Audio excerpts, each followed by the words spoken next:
still in mourning 9 days after disaster struck. But before the disaster, a warning. We came out of our houses and were calling others to wake up. Most people were still asleep.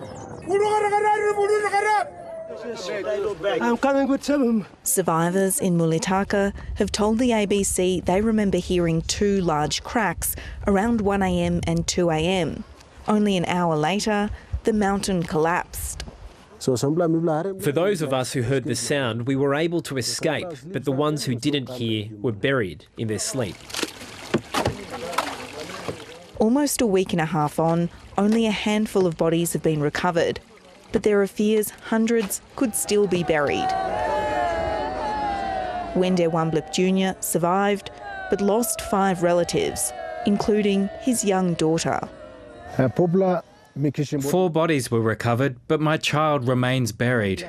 I am exhausted and I'm resting today. Tomorrow I will continue to dig with a crowbar and spade.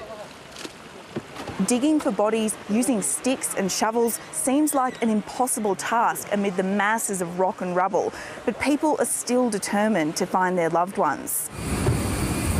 Australia is shipping in aid and essential supplies.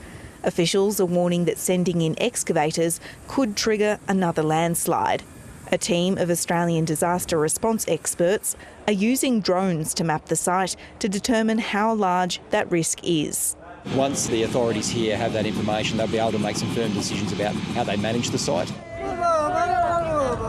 While villagers who have lost everything face a long and painful road ahead.